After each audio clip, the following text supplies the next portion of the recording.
Welcome. The title was pretty self-explanatory, so here's how we do this. I give you my overall reception of the game after having played it for a number of hours.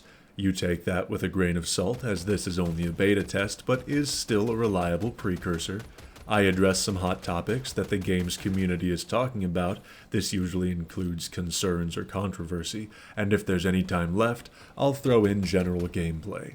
I don't really want to do that, only on account of me being the only one of my friends who signed on for the beta. My credentials: a ridiculous amount of time sunk into player versus environment horde shooter video games. Killing Floor 1 and 2, COD Zombies, both old and new, Deep Rock, Left 4 Dead, Dark Tide, Doom, the list continues indefinitely.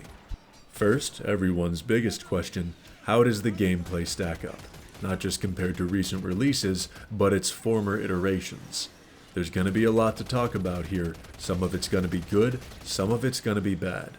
As far as pure shooters go, it's pretty straight down the middle. Off the top of my head, there's nothing here that I would consider revolutionary from a gameplay perspective. It is your standard first-person horde shooter brought to the standard of the 2020s.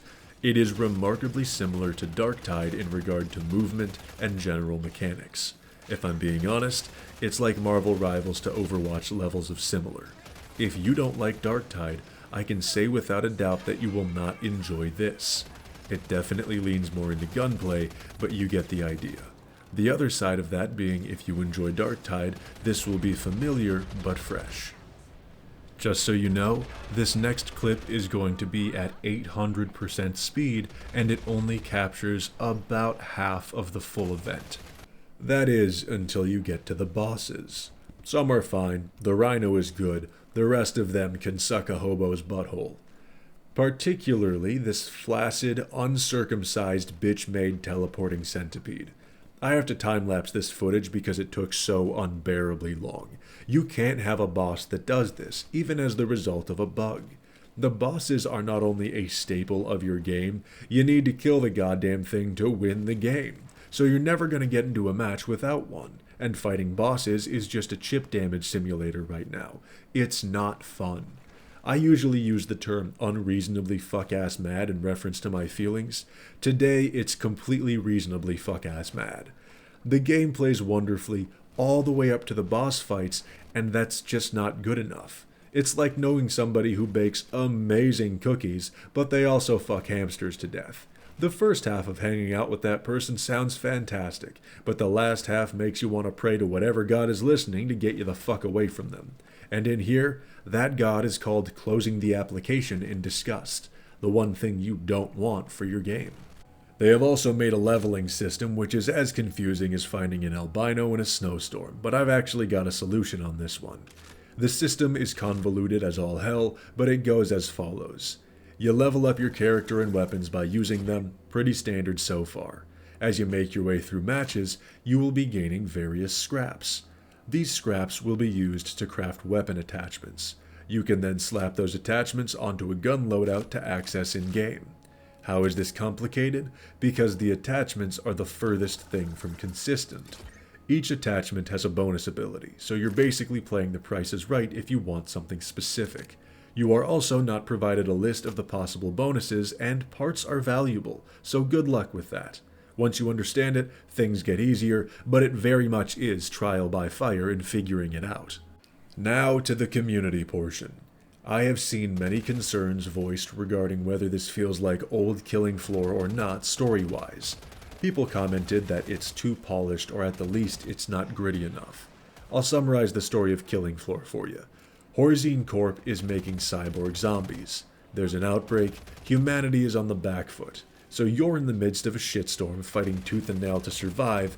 It's a very grimy underdog kind of deal. But that's not what we're doing in Killing Floor 3. Those days have come and gone. The survivors have now been recruited into a specialist hit squad to shut down Horzine at the source. You're no longer fighting in the streets of London. You're on some secret squirrel type of shit. You have a home base and everything, which I believe you should absolutely be in that position. We have completed the successful defense portion of the story. Now we can move on to the pushing back section. If you didn't do that, your third installment would be burying your main characters as idiots for fighting another losing battle.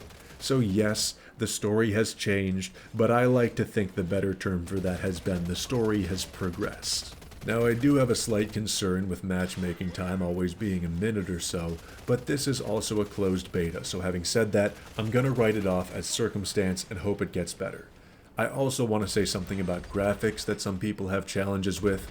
It's either something wrong with your graphics card or you just need to turn off motion blur. That's what fixed it to me, it'll probably fix it for you. With that all done, we can get to the most discussed portion of this game. What the hell is going on with these characters? That is a valid question, and it's one that's going to take a minute to unpack given the history of Killing Floor. I'll put it pretty simply out the gate, the character selection we are working with is not something to write home about. Here's how it used to work for reference. You pick whatever character you want, then you choose your class, then you go into the game, so you get to pick whoever you wanted.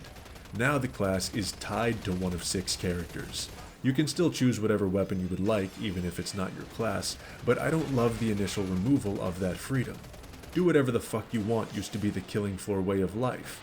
It's sad to see it be washed out a little bit, and I find this all particularly disappointing given the array of characters that we've been stuck with. No hate to developers, I respect your efforts, but I have to call it like I see it. Everybody apart from Mr. OG with the signature gas mask and suit looks boring as fuck. It feels like someone was trying to play things way too safe in the editor's room. Rip off some sleeves, give a motherfucker a mohawk, make the ninja look like he's not wearing a sock on his head. Part of the charm of Killing Floor was that it had a roster of weird bastards.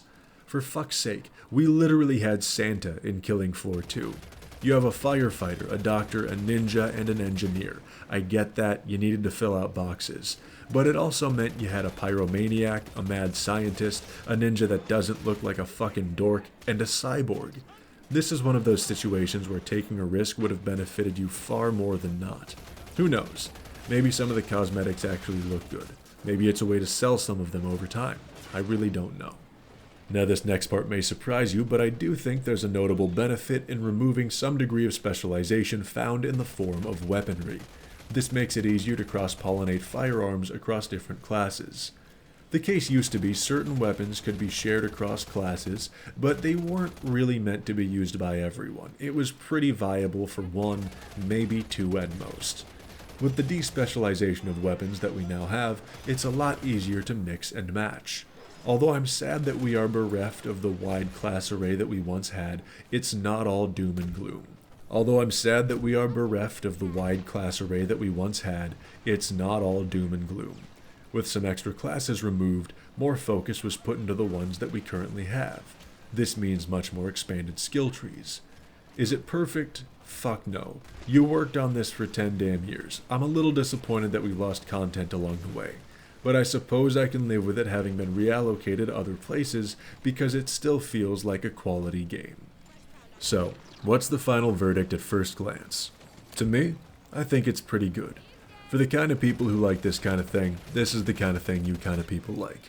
It's a good game as far as horde shooters are concerned, but it's not God's gift to gaming. If you're really on the fence, let it go through a few patches before you think on buying anything. Hell, even take your time and wait for a discount, especially seeing as how much more of an investment games are becoming these days. I'm probably going to get the full game on account of how much I enjoy the franchise, and I still don't think it's a bad game. But it may be another Space Marine 2 situation.